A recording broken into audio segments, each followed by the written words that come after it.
operators when we count down 1. Flight directors go for launch. Ignition.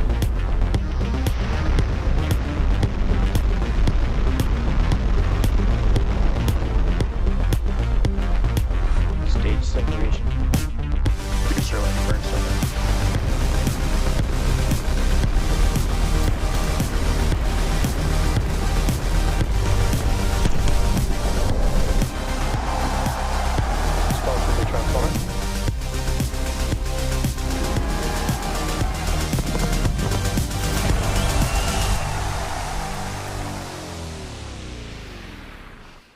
Hello and welcome to Starbase, Texas. It's 5:19 p.m. Texas time, and we are just over 31 and a half minutes away from Starship Flight 13, the second test flight of our next generation Starship, version 3. During our initial launch attempt last week, we had a clean countdown, loaded all propellant, and got all the way to engine ignition, where the vehicle executed a safe shutdown when its automated systems detected off-nominal startup on 4 engines. That safe shutdown ensured that both the vehicle and launch pad were kept safe. As we often say, the payload on these test flights is data, and even when we don't get off the ground, we learn some valuable lessons and improve from them. We're going to dig into the details of that in just a moment, but all of that to say is that we're here today and we're ready for our second launch attempt. I'm Kate Tice, Senior Manager of Quality Systems Engineering. And I'm Nathan Commissariat, a civil engineer here at SpaceX. Today, we're coming to you live once again from just outside the Star Factory production floor, about 1.5 miles from the rocket on the pad. Back in May, the first test flight of Starship version 3 delivered tons of data, and we'll be putting those learnings into practice today on Flight 2. All of this brings us one step closer to a fully and rapidly reusable vehicle, the key to enabling frequent flights to the Moon and Mars. Starship will also enhance Starlink's constellation and connectivity on Earth, the Moon, and beyond, while helping establish a network of AI data centers in space. Success on today's suborbital mission also opens the door for near-future orbital flights and our first attempt to catch ship on Tower 2 here at Starbase. And this is an exciting day for the Starlink team as well, as we're planning to deploy 20 of the newest generation Starlink satellites. These sats aren't intended for operational use and will only be in space for about 20 minutes before demising. But during those 20 minutes, we're going to attempt to speedrun a bunch of tests. Things like deploying solar arrays, firing thrusters. We'll get into those a little bit later into the show. Yeah, and what Starlink engineers learned today will be essential to deploying operational V3 satellites into the Starlink constellation on future Starship flights. These larger, more powerful next-generation satellites are designed to boost orbital capacity, strengthen the overall network, and deliver a noticeably better experience for our customers. And as we've said before, Starship is a developmental program. What we're doing today is a test. We test in flight because it's the best way to rapidly iterate the design, and it's the best way to put the vehicle through its paces in the actual conditions it will experience during an operational mission. Yeah, exactly. So while we have real Starlink satellites on board, the most important payload today is data. But no matter the outcome of today's test flight, excitement is once again guaranteed. Now let's head a couple of floors upstairs where Dan Hewitt is just outside the Launch Control Center. How's it going, Dan? Hey, Nate. It is going great. Hi to you and Kate. Hello, everybody else. I'm Dan Hewitt with SpaceX Communications. Happy to be here with you for another launch day. As Kate noted, our first attempt to launch this flight test last Thursday ended early in a pad abort. Let's dig into that a little bit. So 4 of Super Heavy's 33 Raptor engines aborted at startup due to issues with their aux turbo pumps. Those rapidly pressurize and feed liquid oxygen into the engine for combustion.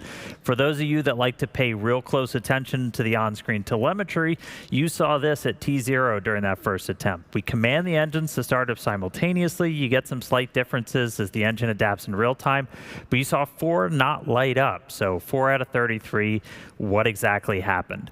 We have a launch constraint built in where we can only be down 2 Raptor engines at liftoff. So the vehicle detected more than that, we're out. automatically aborted before the final T0 safely shut down all of the engines that started up. We dug through the data, and what we saw was some off-nominal spin response in the aux turbo pumps on 6 of the engines.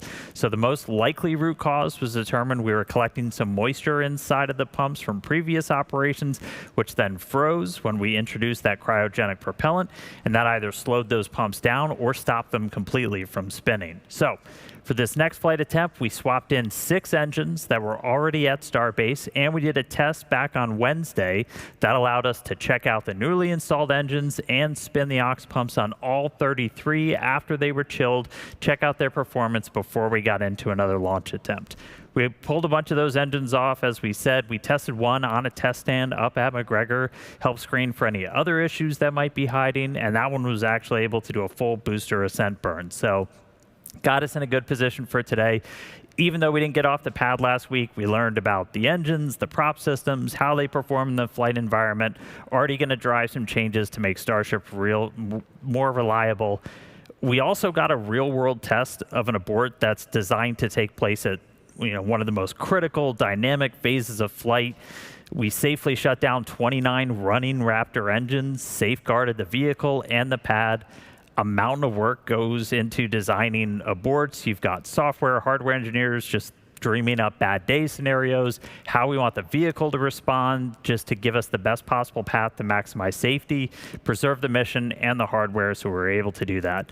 All right, that was then. This is now Flight 13's second attempt. So things are looking really good at the moment. Just behind me here is the Launch Control Center. Everybody's on console, looking at the systems on board the vehicle and on the pad as we count down to liftoff. Propellant load is underway. We slipped a little bit into our window as we waited for some last couple of things to settle out, and we are targeting a liftoff at 5:51 p.m. Central Time. Weather today, you can see we've got blue skies. We're going to do a little weather corner here for a second because we were originally attempting to fly yesterday, and we didn't because of, we said, weather. I want to be clear, the cause of not flying was visibility. It had nothing to do with launch weather constraints. One of the key goals of this flight is to get very clear imagery of the tiles on Starship as we're flying it at a higher dynamic pressure. You can't do that when you have clouds completely obscuring your view through all of those critical phases of ascent. We're actually capable and legally allowed to launch into lightning because we've done a ton of testing, unique testing, analysis, studying aircraft capabilities, and it's designed because that's ultimately the cadence we want to fly at, like an airplane.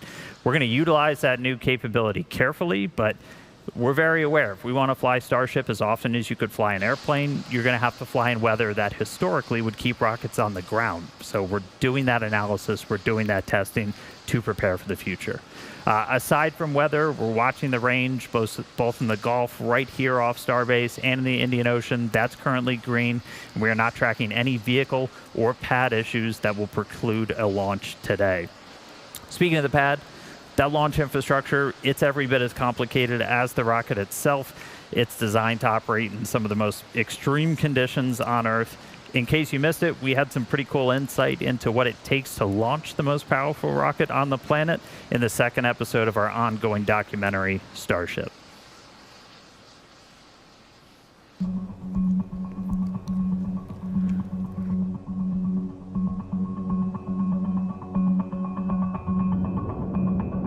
When we're only a week out from flight, my main focus is getting into flight. The thing that separates us from a lot of other companies is that we test fast and we test often, and that includes launches. We want to make sure the vehicle's all ready to go, we want to make sure the ground's all ready to go, but we also don't want to be caught in analysis paralysis. Our main objective today is a 10-engine static fire. Aboard. On LVN1, looks like we kicked out due to 2 combustors from the apex being pelted. There was a pad side abort called. These things were holding like 5,000–6,000 tons of propellant plus the rocket weight. And it's like, okay, well, why didn't you guys simulate that? It's like, well, because we didn't have anything that weighed that much. Like, this is the first time we put anything on it that weighed that much. So there's just so much that you have to think about and be very paranoid on.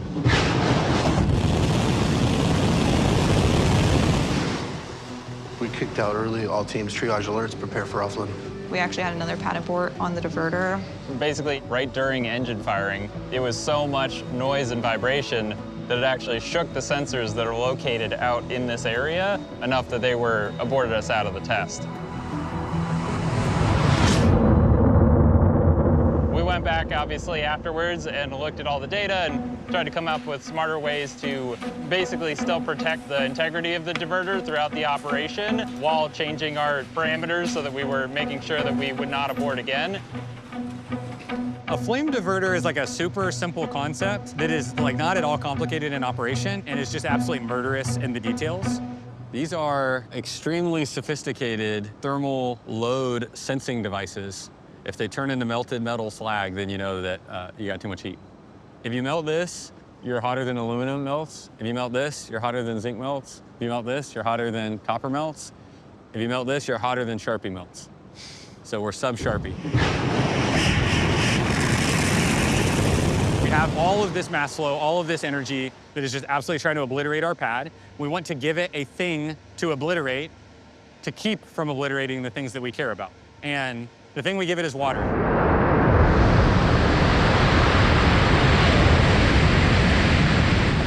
The amount of energy that water can absorb is like miraculous. And so if you can get high enough pressure water in the right places and just allow it to flash boil that water, then it solves a lot of the problems for you. Like the idea is that the steel never gets that hot, the structures never get that hot, because the water absorbs all that energy, turns to steam, and everything's okay.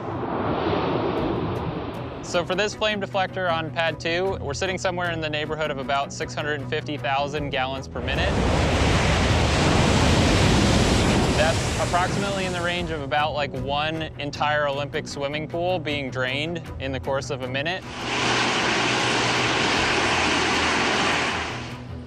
You're trying to look into this thing and you see how like glowing hot it is. It's just yeah, a pretty impossible environment to keep something happy in. But and you zoom in and the flame deflector's still there, so that's the reason we build those things.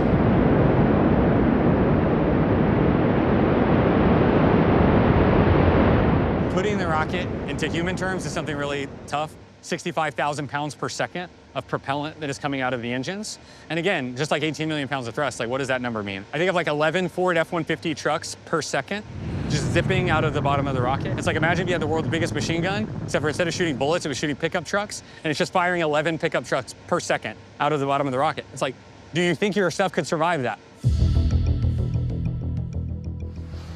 And it is so satisfying to watch the slow motion flame diverter shots.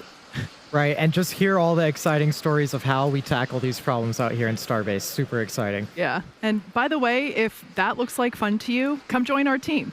We are seeking scrappy problem solvers to help us build the future. Okay, let's go meet the rocket out on the pad, Starship version 3. It's the most powerful rocket ever developed and ever flown.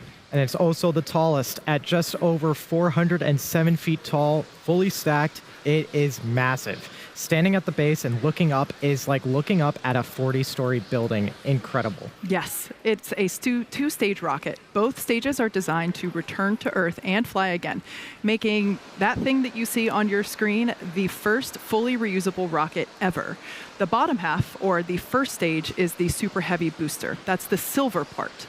It's powered by 33 of our newest iteration, you see them there on your screen now, Raptor 3 engines. They run on liquid methane and oxygen, and this version of Raptor provides a significant increase in thrust. With that additional thrust, as you can see here by these comparisons, the version that we're launching today, version 3 on the far right, that version of Starship gets off the pad much faster than our previous versions. The one on the far left I believe is actually our Flight 1 footage, and in comparison, they really just go. Yep. And now Super Heavy has 3 grid fins, which you can think of as aerodynamic rudders. You see them on your screen now. They help steer during landing. They're 50% larger than on previous booster versions and are designed to support rapid reuse and a more stable atmospheric reentry. I love that shot there. And at the top of the booster, we've got the hot stage adapter. It's designed to protect the booster during separation, and now it's fully integrated for reusability. And stacked right above that is our upper stage of the rocket, or stage 2. It's what we call ship. It's powered by 6 Raptor engines, 3 optimized to sea level performance, and 3 for the vacuum of space. Ship's design could one day enable point-to-point transfer on Earth, meaning you could travel anywhere on the planet in an hour or less. Sounds pretty great to me. Sounds awesome. It's designed to carry massive orbital payloads, both cargo and crew, to Earth orbit, the moon, Mars, and beyond. And for the first time, we are carrying real Starlink V3 satellites to space. For more on that, let's head out to California, where Tyler is standing by with the team in Hawthorne. How's it going, Tyler? We're doing great over here, Nate. Thank you both. I'm Tyler Lionquist, and I'm a Starlink business analyst here at SpaceX. Now, for those of you who have been following along, the Starlink version 3 satellites have been designed to take full advantage of Starship's payload capacity. And we're going to get our first look at those satellites today. The Starlink V3 is our next-gen satellite, and it includes meaningful increases in capacity, data density, and power generation. So we'll be adding around 20 times the capacity into the constellation on each Starship mission as compared to the version 2 satellites that we launch on Falcon. And that means that we'll be able to serve more people all around the world and with increasingly better high-speed internet. Like all Starlink satellites, the V3s are built at Starlink's site in Redmond, Washington, where we already build more satellites than anyone else in the world today. Now, the V3 sats are designed to support 1 terabit per second of downlink and 160 gigabits per second of uplink capacity. That's approximately a 10 times improvement in downlink capacity and around a 22 times increase in uplink capacity from the version 2 Starlink satellite. Serving this capacity to and from customers are the satellite's upgraded phased array antennas. The upgraded phased arrays are fed by SpaceX's in-house developed chips that were designed to serve customers more efficiently in both densely and sparsely populated regions simultaneously. And each Starlink V3 satellite is also equipped with 6 high-capacity 400 gigabit space lasers. Now, these 6 lasers will allow high-bandwidth traffic to flow uninterrupted between any 2 points in the world with redundant paths across a petabit laser mesh network. And if that wasn't enough, the V3s will carry 4 quad-band radio frequency backhaul antennas. And these will take advantage of the Ka, E, V, and W communication bands, allowing for an 8 times improvement in supported capacity compared to the V2 sats. And that's a lot of growth in capacity and capability. And as such, the new satellite design requires more power. So the solar arrays on V3 will generate approximately twice as much power as the current arrays that we fly on the V2 satellites. And they're also optimized to reduce drag in the lower orbital altitudes in which these new satellites will operate. But before we operationalize these satellites, we want to put them in a flight-like environment. These satellites were loaded into Starship last week ahead of that first attempt. And once deployed, the Starlink team will only have about 20 minutes of flight to speed run some of these tests before the sat's demise in the atmosphere. The team will attempt to run tests such as extending the new solar arrays and antennas, connecting with ground stations, and turning on the satellite's communication systems. And this is all part of SpaceX's iterative process to technology advancement. From the very beginning, Starlink was designed to scale rapidly and improve continuously. From production to launch and ground infrastructure, Starlink is uniquely positioned to keep pace with rising demand around the world. In fact, just last week, we rolled out the next generation Starlink kit, the V5, which is built for reliable, high-speed home internet.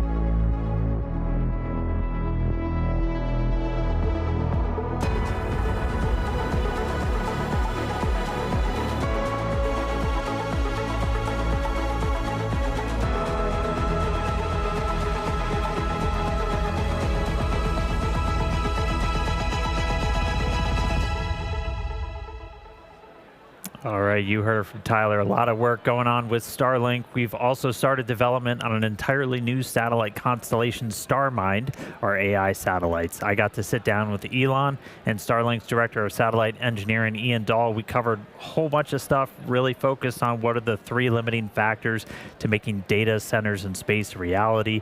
First one we talked about was mass to orbit. That's where Starship comes in. We're going to need megatons into low Earth orbit, and we're going to be combining its full reusability and the really big payload capacity to launch the number of satellites that we're talking about, because we plan to deploy up to 1 million AI satellites, and those are going to function as those orbital data centers using Starship for the high volume, low cost launches. A couple of really key reasons why moving data centers to space has advantages over building them here on Earth, which gets into our second limiting factor, which is power generation. It's always sunny in space. Satellites can harness that sun, that near constant solar energy, which is really going to be the only way to scale if AI continues to grow at the pace that we see, especially when you contrast it with all of the challenges that you have here on Earth. Within about 2 to 3 years, we believe space-based AI compute is going to become the lowest cost option as those launch costs continue to drop and Earth-based constraints continue to grow. It's going to just transform how Earth powers AI, unlocks the future. And then our third limiting factor that we got to go figure out is going to be chips, and we got to do that fast. And that's what we're doing with TerraFab. That's going to be the most epic chip building effort ever. Not just churning out really cool advanced chips, but also building a massive scale location to do it. We're talking 100 million square feet, so about 10 Tesla gigafactories. All of this together sounds a bit fantastical, a bit out there, but these are real steps that we are taking right now that are going to set us up to eventually become a galactic civilization. That sounds really cool. I mean, harnessing meaningful amounts of power from the sun, supporting all of those AI applications that are going to change our daily lives, and making humanity a multi-planetary species. If you want to learn more, you can watch the full conversation on our website. Hopefully a link appears on the screen. If not, go look up StarMind. So the future is looking pretty sweet, but first things first, we've got Flight 13 ahead. Let's jump down to Kate and Nate for what's ahead. Thanks, Dan. Yeah, the future is built on progressive steps like today's test. So let's dive into the flight profile that we're going to see today. That's right. We've got an exciting day in store. So starting with liftoff, Super Heavy will ignite those 33 Raptor 3 engines right off of Pad 2 here in Starbase. We will then power through ascent ahead of hot stage separation, where the booster will shut down all but 5 engines at the bottom.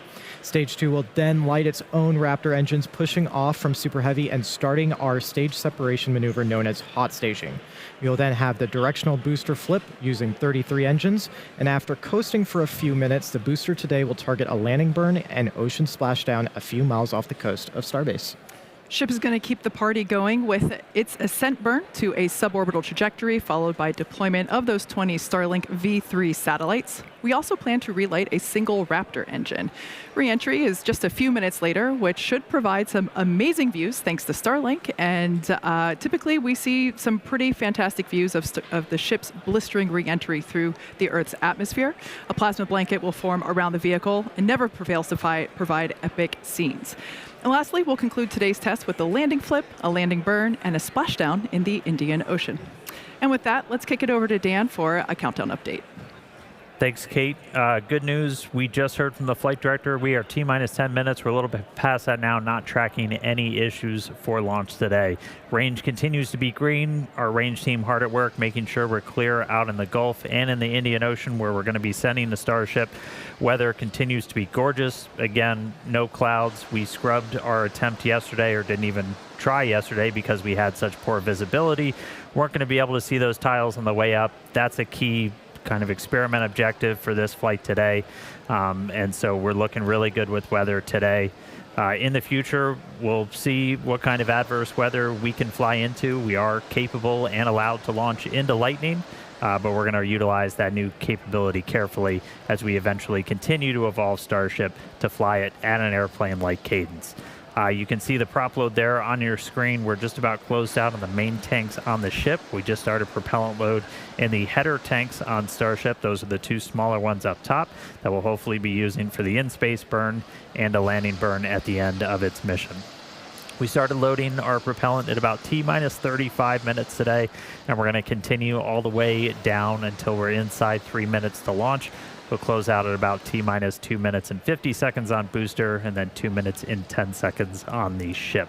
So at the moment, we're looking good. That launch time, 5:51 p.m. Central, a couple of minutes into our window today. So we'll be back real soon. Toss it back down to Kate and Nate. Thanks, Dan. Recently, NASA announced the astronauts for the upcoming Artemis 3 mission. The Artemis 3 mission is a crewed demonstration mission in low Earth orbit designed to demonstrate critical systems needed for future lunar landings. Astronauts Andre Douglas, Luca Parmitano, Randy Bresnik, and Frank Rubio, as seen there on your screen, they will crew the mission, and it's slated for 2027. It's a great crew, and it's also the penultimate mission, the final test before Artemis 4 attempts to put astronaut boots back on the moon for the first time since 1972. We'll be launching a Starship with a docking port on the nose so we can practice rendezvous and docking with the crew. And one key test objective comes after docking, where we will be able to test out maneuverability of the vehicles together while in space. This has the new importance as the revamped plan for lunar landings used Starship to do the burn, sending astronauts to the moon from Earth orbit. And one other cool ad, NASA is putting 2 SpaceX mini lasers on Orion to connect it to our Starlink constellation with the goal of enabling 4K imagery and video from the spacecraft while in space. So that's going to be pretty awesome to see. Awesome views for sure. Yeah, there's lots of excitement planned for next year as we all work together to send humans back to the moon. And speaking of sending humans to space, former SpaceXer and current NASA astronaut Anil Menon is actually up on the space station right now as part of Expedition 74. And he captured these sweet photos of Starbase during an ISS flyover. Hi, Anil. We're all waving back at you, buddy. It's awesome to see the whole picture here as there's lots of facility and infrastructure development going on.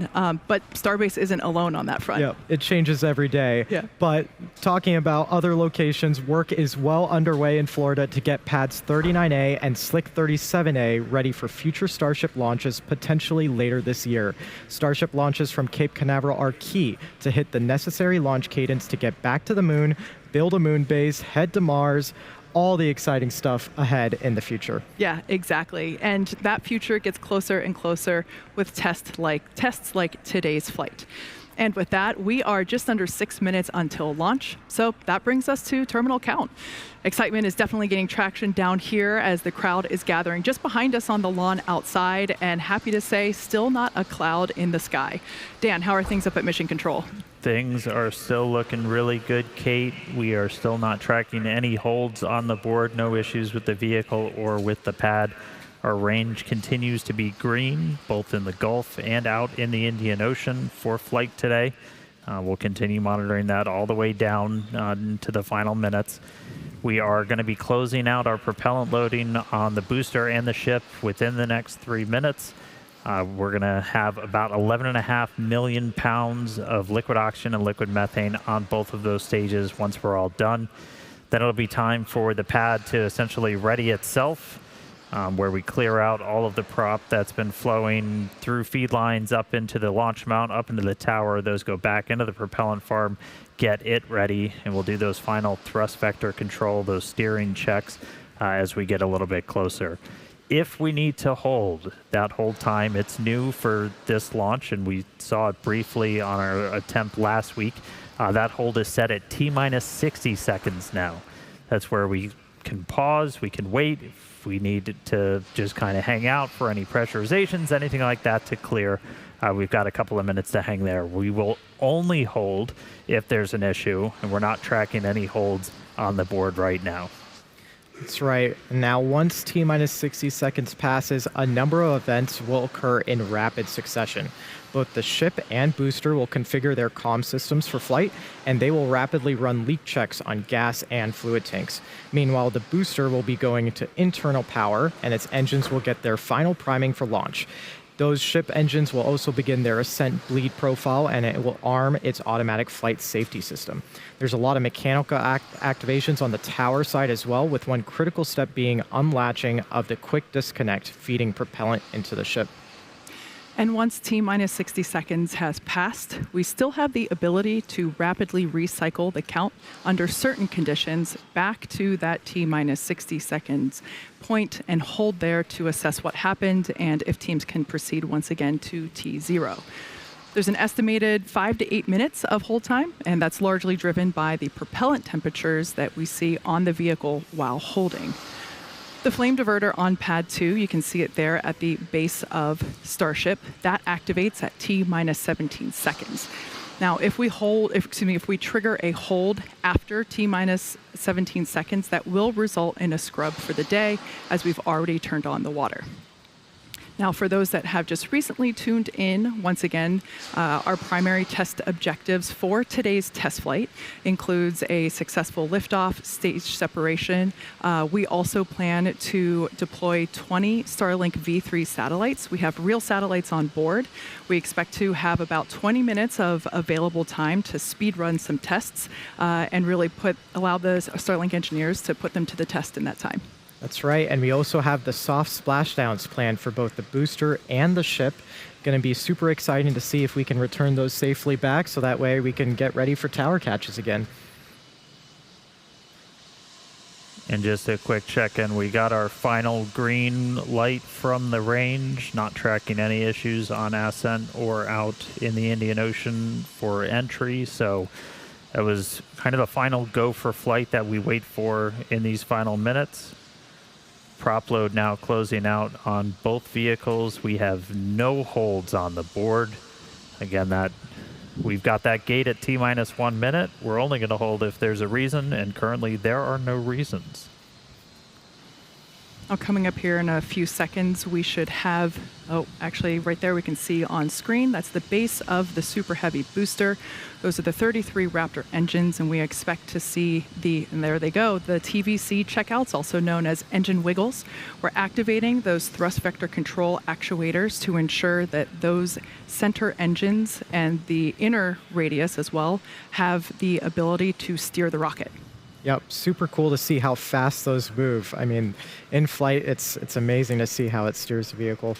And we're coming up on that T-minus 1 minute now on our countdown, so let's listen in to see if we pass that gate.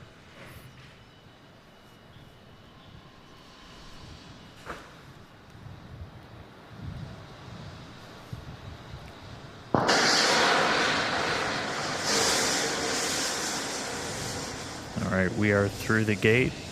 Still no holds on the board. 50 seconds to go. Starship getting ready to fly.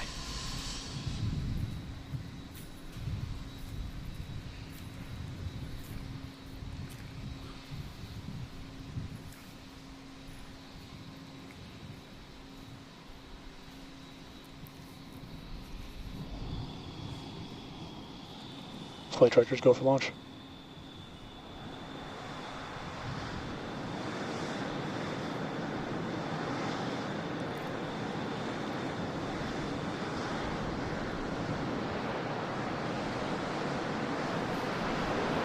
-9, 8, 7, 6, 5, 4, 3, 2, 1.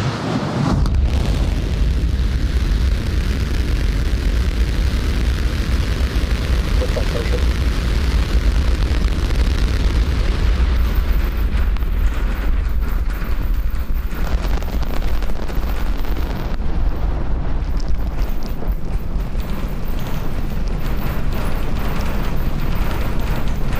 Vehicle is pitching downrange. Booster Raptor chamber pressure is nominal.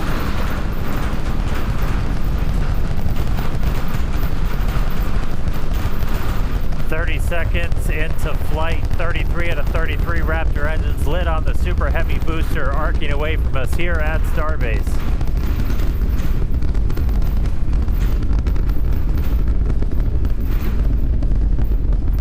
Coming up on max Q, maximum aerodynamic pressure, which again for this flight is going to be higher than it has been on any of our previous Starship flights.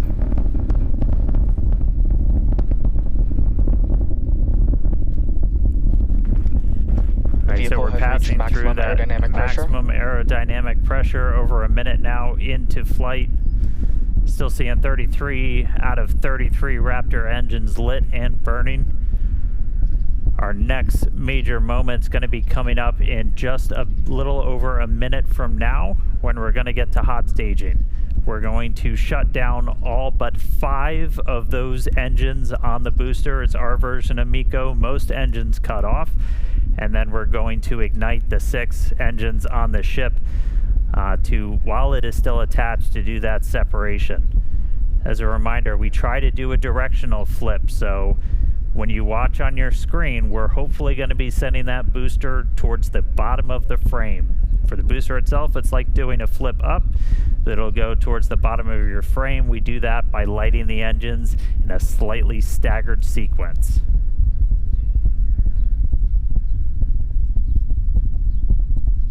Standing by for hot staging.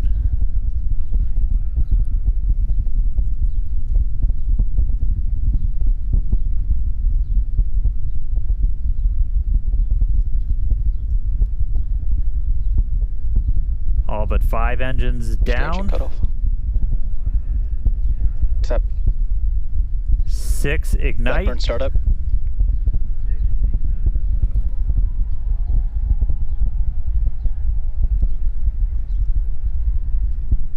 And the booster now doing its boost back burn. It looks like we lit all 33 initially. Now we're down to 13. We're seeing 6 out of 6 Raptors lit on the ship.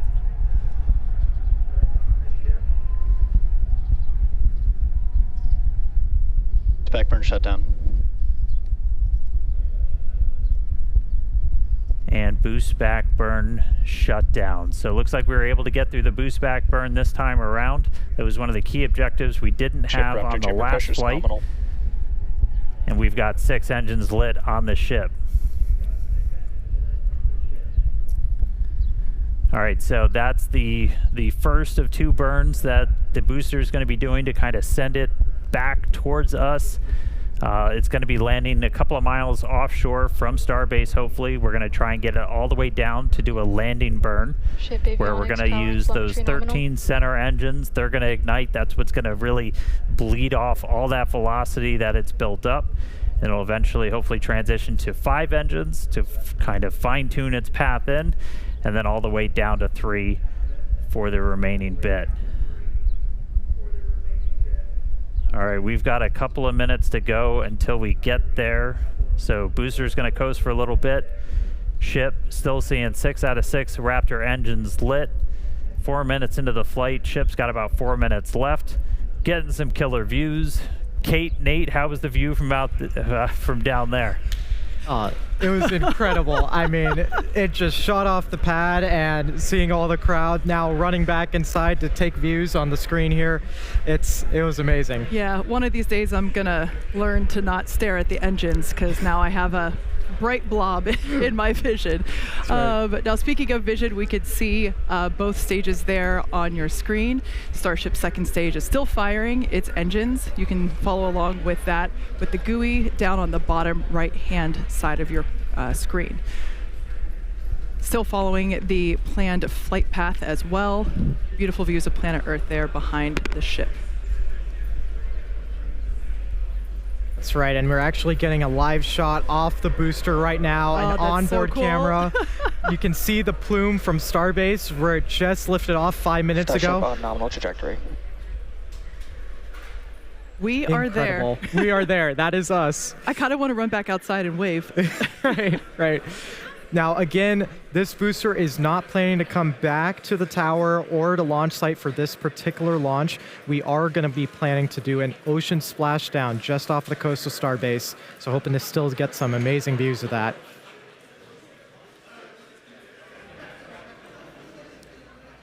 Pretty awesome to see the Raptor engines there on the left-hand side of your screen. We can actually see the plume there of those center Raptors.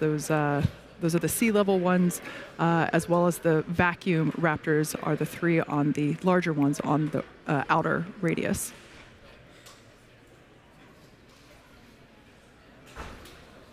Now, just like on tower catches, we are going to be doing a 13-engine landing burn to slow the booster down. Hopefully we can get a live camera of the booster right now as we're going into that phase. Awesome shot, you can see it there. So right now the booster is using their 3 hypersonic grid fins to guide itself through the atmosphere toward its landing site. You can see we're only 5 kilometers above the sea right here. Startup. Just heard the call out for landing burn startup for the booster.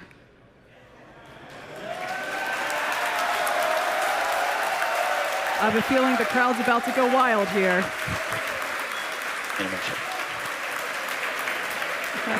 And another awesome landing for Super Heavy. Congratulations to all the teams here at Starbase and at our SpaceX team.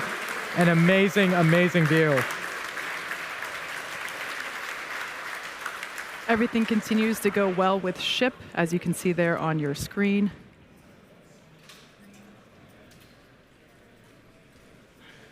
Yeah, we've got about a minute left with the ship engines on. Just looking at the booster real quick, it didn't look like we lit all 13 engines that we were planning for that initial landing burn. We were targeting a softer splashdown, and as you saw, it came in with quite a bit of velocity still. So landing velocity did look a little bit high, but really cool to make it all the way back this time to that landing burn. We'll dig in, figure out how to turn on all those engines, and then get to a full landing soon. But all eyes on ship. We are just a little ways away from getting those engines turned off. We expect it to burn about 8 minutes and change. And so hopefully just about 15 minutes to go. Sounds like we just got the sonic boom Yeah, here we sure at did. Starbase That was awesome. from the booster splashdown. And engine shutdown.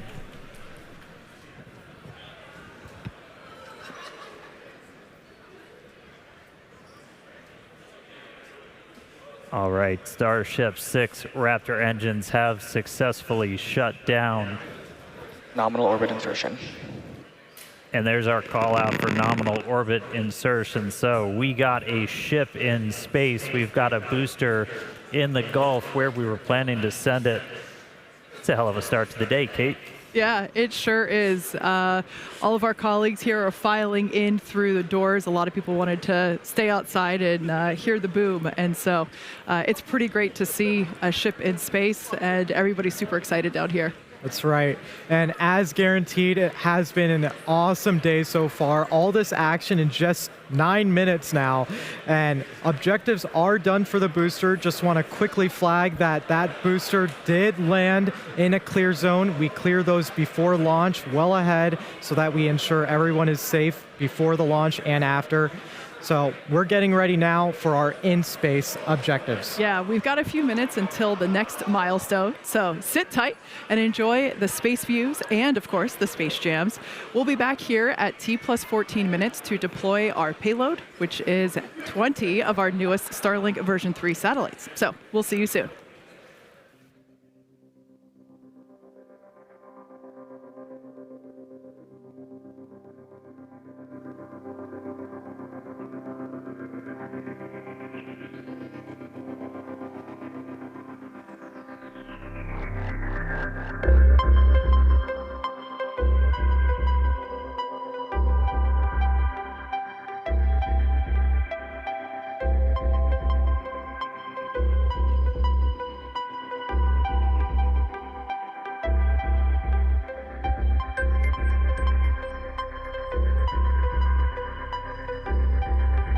Ship FTS is saved.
Welcome back. If you're just joining us, we're getting ready to deploy 20 Starlink version 3 satellites. That will get underway after we open the payload door in just about a minute. Now, for those of you that perhaps missed the previous 14 minutes, this is the second flight of Starship version 3. This is flight 13. It lifted off. It had a beautiful ascent as well as a ship ignition and stage separation. It was literally picture perfect from here at Starbase. Picture perfect, and then we continued with that booster hot stage separation. Amazing to see some live replays of that.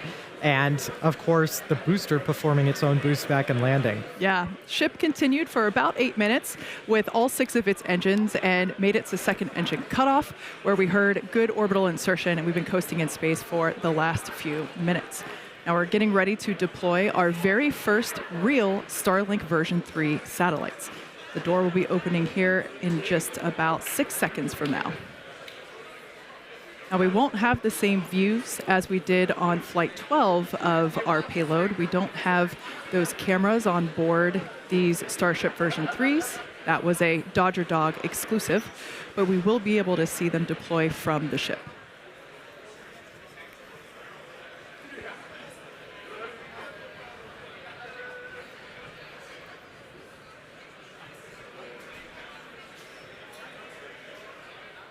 As Kate said, we should see the door open up really soon if we haven't quite gotten it open already.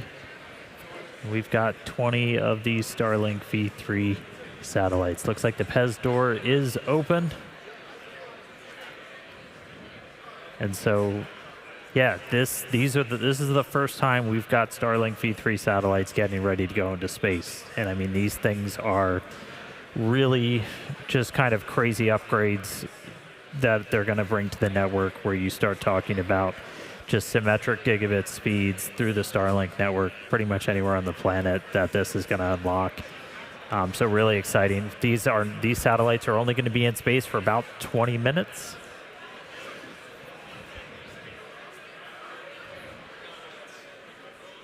Sorry about that. These will only be in space for about 20 minutes as they're on the same suborbital trajectory as Starship itself. This is essentially just giving us a chance to try and run as many tests as possible, deploy the solar arrays, antennas, whatever we can on these vehicles. We are intentionally being a little scrappy with it. They might be playing some bumper cars once they're out of the door, but we are looking to get these deployed over the next couple of minutes. In the meantime, they're getting ready to also do the Raptor in-space relight. Listening to a little bit of conversation on that, but we are currently tracking to do it. I'll give you some updates if we hear otherwise. And there you go.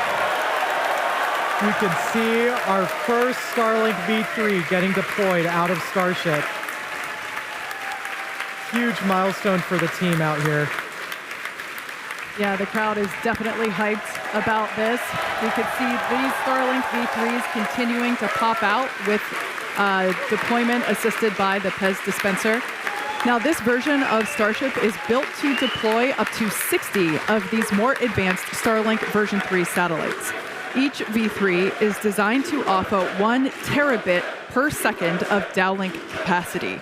Now, let's put that into Falcon 9 terms real quick. A Starship launch with V3 satellites will launch 20 times the capacity into the constellation as a single launch of V2 satellites on Falcon 9. Just incredible. And anybody that follows Starship, you know that the views that we're being treated to right now, the views we get during those reentries, that's made possible by Starlink. It's given us just this unprecedented look into Starship as it's flying through space, hurtling through the atmosphere. It's powering the dozens of cameras we have on board. It's giving us real-time data on every system that's telemetered on board that vehicle in real time. We use the exact same constellation to power all of our cameras that we have out in the field here in the Indian Ocean. So really powerful technology for just connecting you no matter where the heck you are on the planet, off the planet. So thank you, Starlink, for letting me watch this stuff as we fly through space. It's pretty awesome. We get about 240 megabits per second of data rate off Starship, which everybody in the spaceflight community knows that's pretty insane when you're usually dealing with single digits on some of the older systems. So gives you a lot of insight, gives you a lot of ability to just rapidly iterate, know what the heck happened when things go wrong. But looks like we're seeing some more satellites get out the door. We do have cameras on some of them.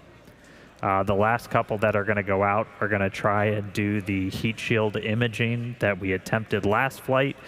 We don't have that camera view that we got on Flight 12 where you kind of see the satellite leaving Starship. Those aren't on the V3 satellites. But we are going to, on the last couple that go out, have some pretty narrow field view cameras that are going to be looking back at Starship, turn on some flashlights. And this is a test of a capability that we're really going to want when we start doing orbital flights, to just add that extra layer of safety, that extra layer of reliability, where we're going to be able to image Starship's heat shield after it's gone through ascent, after it's been in space, before it re-enters. So we're going to try to test that again today. The heat shield imaging, we didn't get a whole lot last time. Ooh, looks like we got some thunderstorms on planet Earth below us. But a couple more satellites to go, it looks like. Yeah, it's pretty awesome to see our V3s in space. I want to give a shout out to our Starlink colleagues. And we expect payload deploy to run until about 27.5 minutes, so about another 7 minutes here.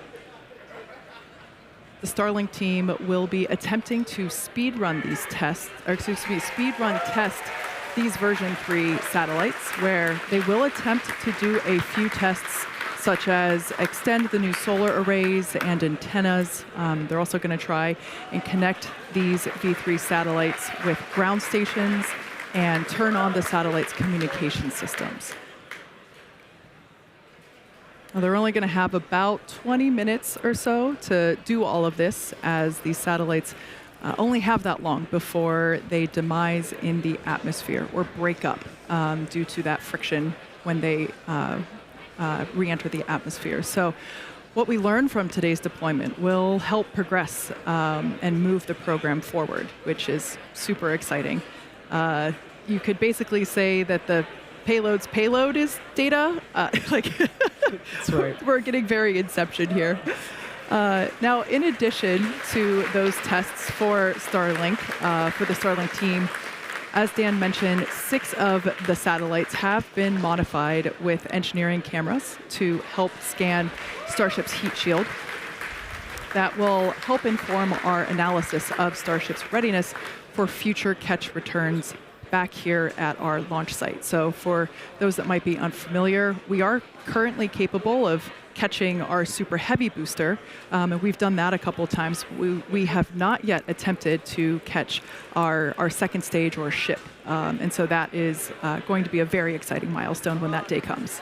For sure, and we're building up to it with today's tests. We are still planning to do our water splashdown in the Indian Ocean, so stay tuned for that. That's only about 40 minutes away. But still in space, we keep on deploying our Starlink satellites. Again, these are our V3 version of our Starlink satellites, a whole host of added capabilities to our version 2 that's currently in orbit.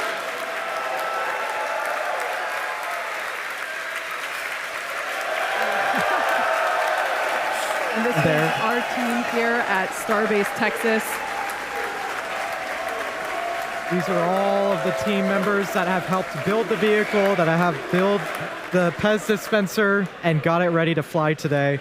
Amazing work. Now, for those of you that have just recently tuned in, there is a spaceship in your screen, we promise. Right now, the ship is in orbital darkness, so we don't have any available sunlight from the sun to help illuminate the scene. But what you can see moving out from that smally lit space, those are the V3 satellites as they are being deployed. And essentially, the ship is illuminated from the inside, and so we're able to see the light come out through the payload door.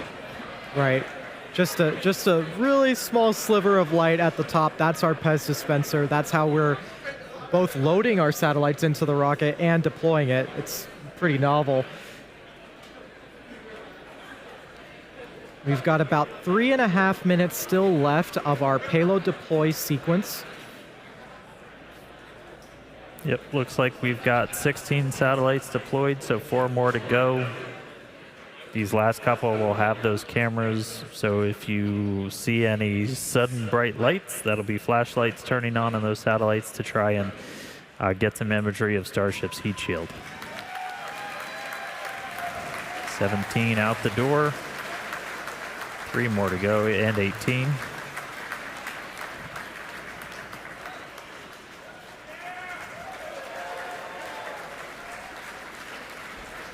All right, and while we wait for these last 2, we did confirm we are still go for our Raptor relight demonstration a little bit later in the flight today, so we will be looking to relight one of those Raptor engines on ship. And that'll be our next major milestone after we get through these final 2 satellites.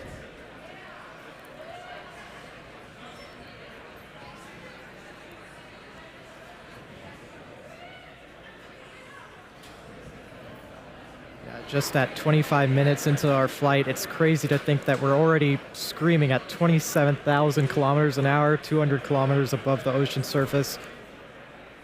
Amazing. Yeah.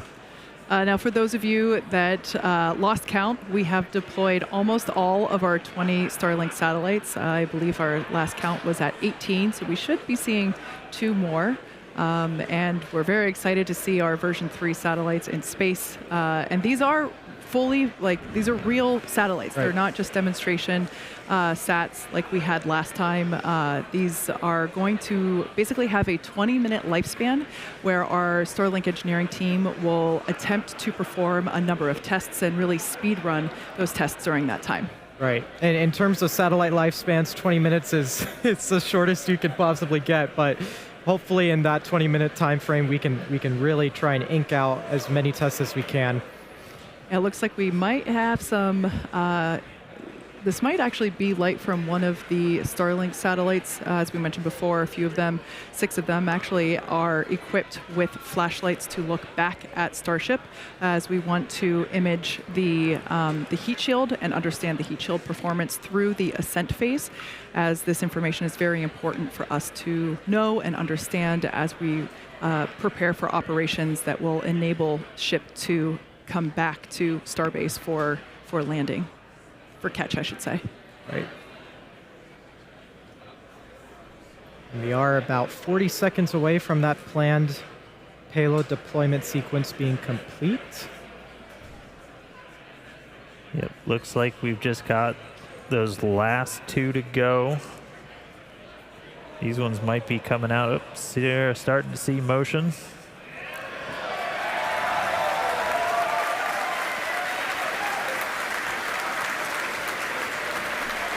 $19 out the door, 1 more.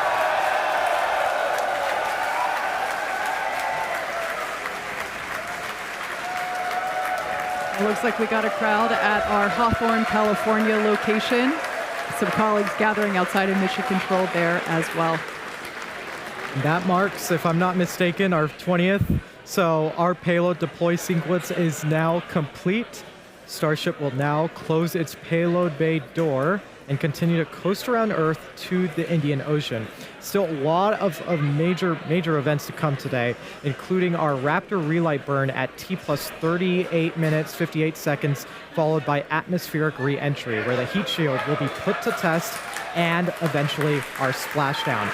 So with that, we're gonna go ahead and go on to another quick coast. Yeah, so sit tight, enjoy the views, and of course some more space jams, and we will come back here at T plus 37 minutes for our Raptor engine relight and of course Starship re-entry.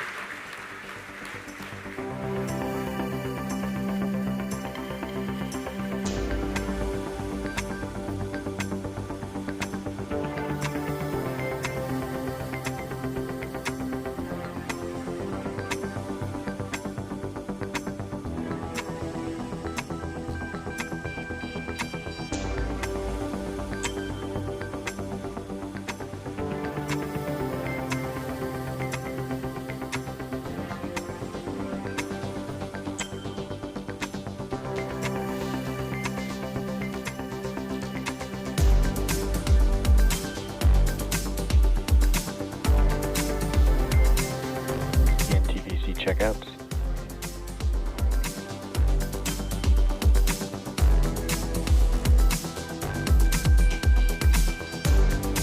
DEC checkouts complete.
Welcome back once again to the Flight 13 webcast.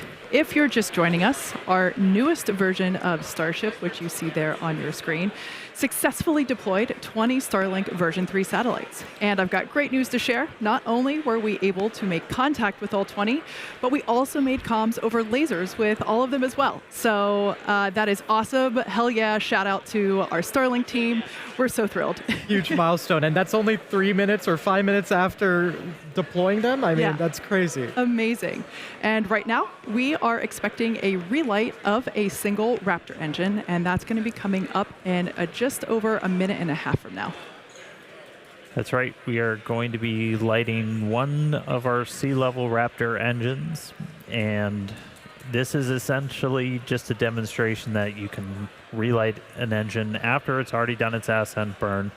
And this is going to be really important when we do maneuvers for orbital missions, whether we're relighting to go into orbit, or if you're already in orbit and you're getting ready to do a deorbit burn. We did hear our Raptor team is go for the engine relight, so not going to be skipping it on this one. So we should see that coming up in just about 45 seconds from now. Again, this is not a deorbit burn for this ship. We are on a suborbital trajectory, so this Starship is coming back over the Indian Ocean no matter what.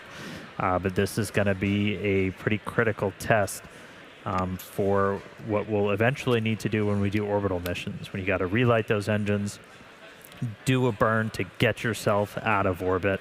One thing that is unique on this one is we're going to be lighting it for a little bit longer of a time. We're expecting this burn to be up to about 14 seconds. We've only done about 3 seconds previously. And so that should be coming up within the next couple of seconds. Let's stand by. Relight demo startup.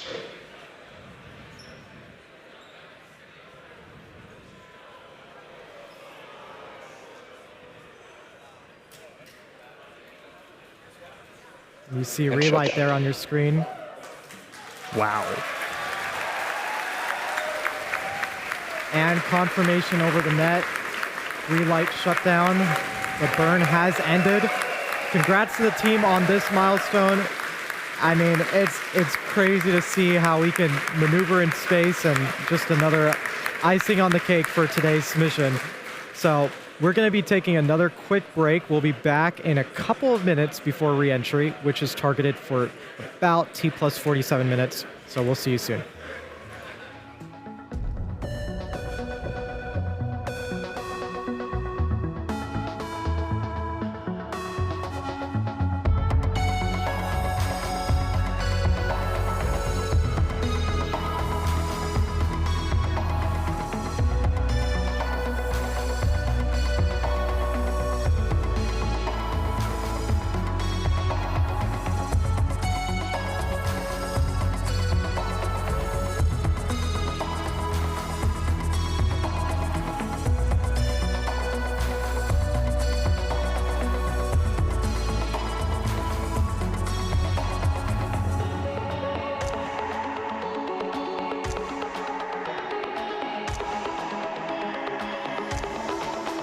Vehicle and entry prep.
Starship is starting entry. Good attitude for entry.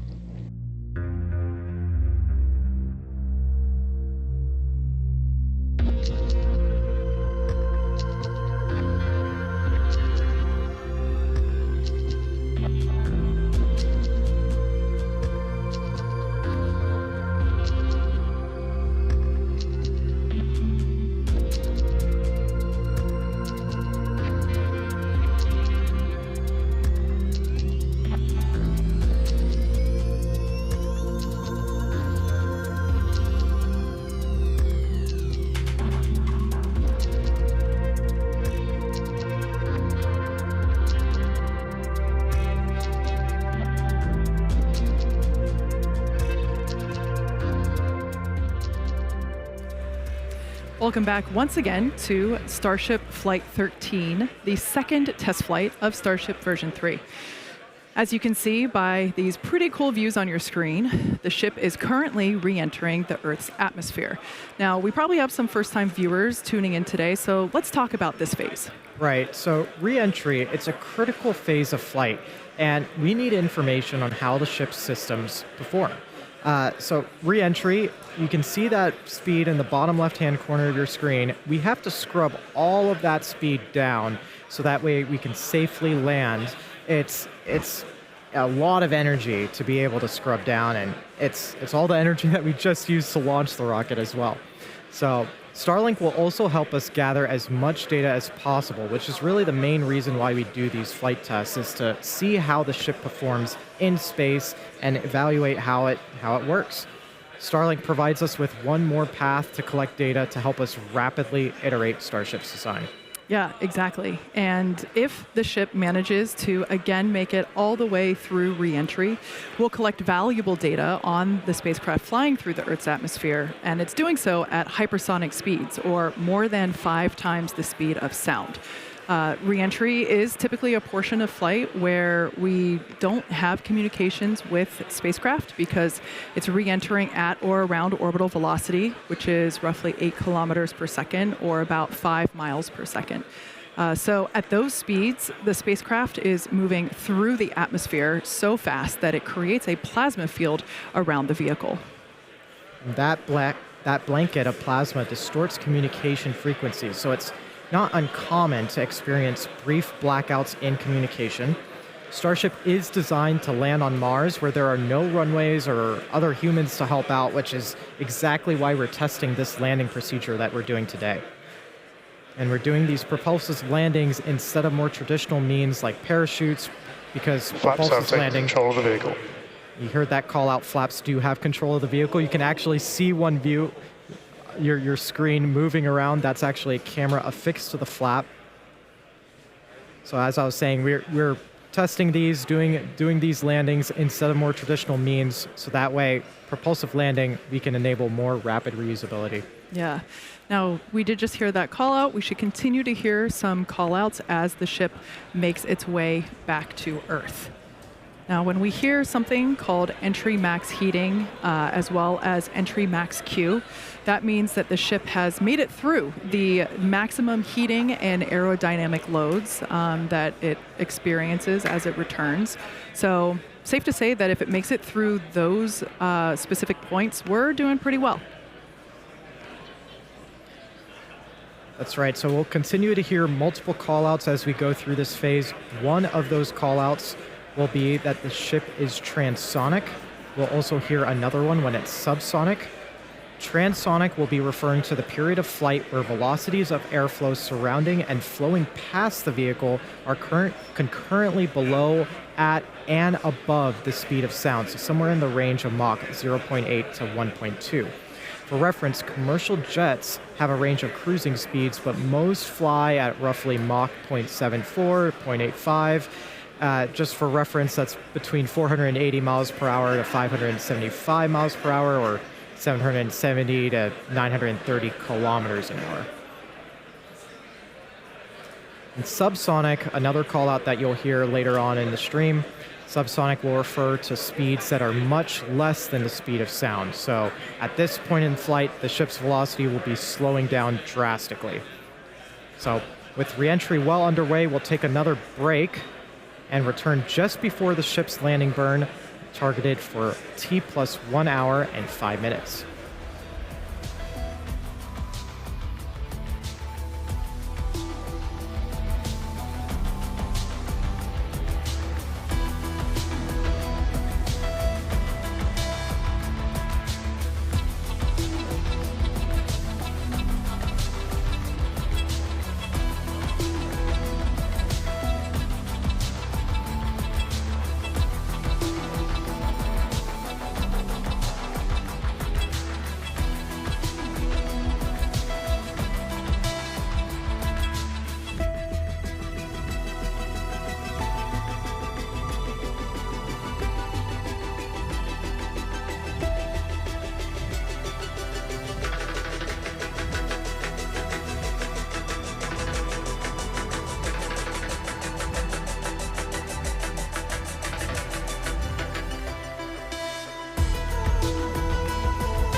Starship is leaving the peak heating phase of entry. External temperatures are coming down.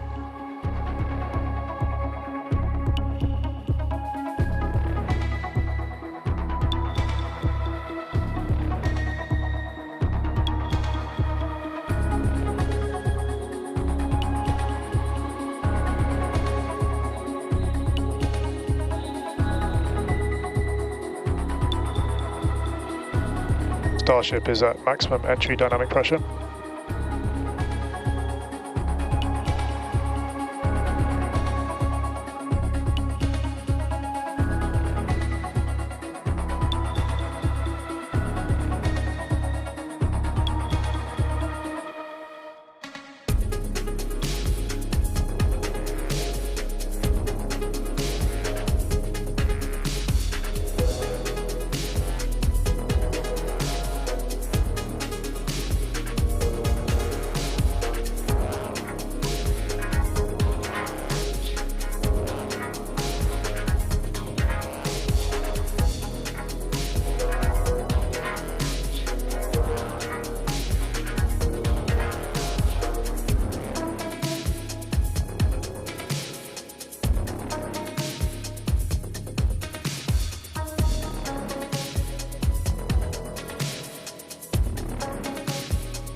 Starship is executing the swoosh maneuver.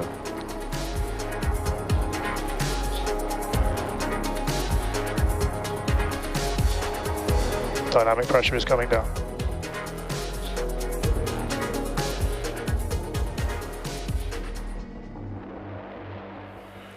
Welcome back one last time to Starship Flight 13, the second flight of Starship version 3. As you can see on your screen with crisp views from Starlink, the ship is currently re-entering the Earth's atmosphere over the Indian Ocean. And really for the last several minutes, we had some amazing Technicolor views. It really looked like it was made out of starlight. Now, we did hear on the nets just moments ago that we made it through max heating and max dynamic pressure, meaning that the vehicle temperature and speeds and pressure are all coming down, and we can see that in the bottom left-hand corner of your screen as that speed continues to decelerate. We're coming up to the ship landing burn. One of pretty much everybody's favorite part of Starship test flight days, and that's going to be coming up here in just about a minute or so. Yeah, just about a minute away. We're going to try and light all 3 Raptor sea level engines for this burn. We'll light 3, do the flip. We'll eventually go down to 2 as we get close down to the water, down mode to a final 1 engine before we hopefully execute a nice soft splashdown. We'll see if we've got our buoys and drones in range with the recovery team. They're going to be standing by to try and get some additional views of Starship's heat shield, which from kind of our initial looks, it did pretty well on the flight uphill, but we'll continue to dig through all the visual data as we get it. We didn't do any real stress tests or anything on this flight. We did do, you heard our landing Larsh flight controller call out. We were doing the swoosh maneuver. This is kind of the final maneuver that we plan to have Starships returning to Starbase do, that will essentially hook them out over the Gulf before coming in and over Tower 2. But about 10 seconds away, look for 3 Raptors, the 3 in the middle, to light up, do a flip. Let's see if we can get this thing in the water.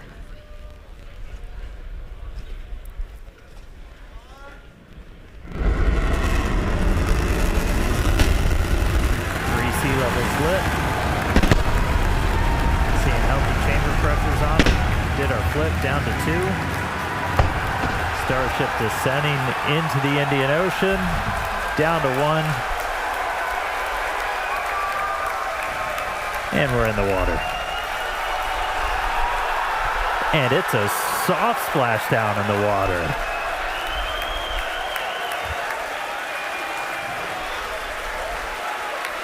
That is a first. That is the softest splashdown we have ever had with the Starship there in the Indian Ocean. It's bound to be an exciting day for our recovery team. I mean, that huge milestone to even get to soft splashdown, much less have the vehicle stay afloat. Yeah, the teams are super hyped here. Got some crowd here at Starbase, Texas. Everyone's super excited. We never really get to see Starship floating so serenely in the Indian Ocean, so we're certainly enjoying these extended views. Like I said, we're really pumped about this. I want to check in with Tyler. Tyler, how is Hawthorne feeling about Lucky Flight 13? Hey, Kate, we are so excited about another successful Starship test flight and those gorgeous Starlink views that we had. And we can also confirm that we managed to make contact with all 20 of those V3 sats. So it's a massive day for us. So congratulations to everyone at the team at Starbase, for Starlink, everyone here and around the company who've contributed to the Starship program as we make progress again towards a multi-planetary future. So thank you everyone for tuning in. That's a goodbye from Hawthorne and back to you guys at Starbase. Thanks so much, Tyler. Now, for anyone who perhaps missed the action, I suggest that you rewind the clock. Wow, look at that view of the Starship heat shield tiles. You can really see how the atmospheric re-entry, how it disperses the heat around the edge of the vehicle. I don't think we've seen quite that close before. Never. And honestly, however short-lived that ship standing, bobbing in the water is, that is insane data for our team. It's unbelievable that we were able to keep that ship afloat. Now, we promised maximum excitement, and Starship V3 delivered. Congratulations to all of our teammates at SpaceX and to everyone who supported the Starship program. And thank you to all of our future customers for your support. Yeah, as you could tell, the crowd really enjoyed that Nemo cam for a moment. We'd also like to thank the fine people of Cameron County, as well as the Coast Guard, the Federal Aviation Administration, and the Government of Mexico. The amazing views do not end, so be sure to follow SpaceX on X for updates and more of these exciting shots that we didn't get to feature on today's broadcast. And to get an inside real-time look at the teams bringing this incredible rocket to life, check out the latest episode of our documentary series, Starship. And of course, thanks to all of you for tuning in. And we're going to head back up to Dan for some additional thoughts. Yeah, I'm losing my mind right now. We are still getting views from on board the ship with it in the water. Like, we had tried in the past to do these splashdowns as softly as possible. We experimented with rolls. This is the first time we've put an intact Starship in the water. This is a dream scenario for the team that's trying to get this heat shield data. Normally you're working with a slightly charred Starship in the water, and now we have one intact. So the recovery team is moving in with their drones, and we are still getting views from Starship. It is sending these via Starlink from the other side of the world while it is floating in the water after flying through space. Like, this is just completely surreal right now. This is just a mountain of data that we're going to get back. This is going to be so critical for refining the heat shield, everything else. And the really good news is all of these views that we're seeing, you're looking at a pretty intact looking heat shield, which, as a reminder, we were flying at a significantly higher dynamic pressure, so putting way more stress on this vehicle on the way uphill. And it's sitting there in the water, and I mean, look at it. So I'm a little bit over the moon on this. I know a lot of our team is just fascinated in the control room behind me. I mean, everybody is psyched. Everyone's gathered around their computers looking at these close-ups that we're getting of these heat shield tiles. 18,000 of them. I mean, you can probably count the ones that are missing right now on one hand. Like, this is just absolutely incredible. And the fact that, like, the cameras on board the ship are still sending back video is just a little bit surreal. So, wow. Lucky number 13. Hell of a flight for Starship. Get it all the way there in the water. Really great day for version 3. So, whew. All right. As Kate and Nate said, we're going to keep releasing more of this. Stay tuned. We've got some really cool stuff from some of the onboards that we caught, so keep following us on X at SpaceX. Whole bunch more cool imagery from launch from the flight that's going to be coming out soon. Yeah, let's just close on that. I mean, look at Starship in the Indian Ocean. That's fantastic. We'll see you all back here for the next flight test of Starship version 3. With that, we'll say goodbye.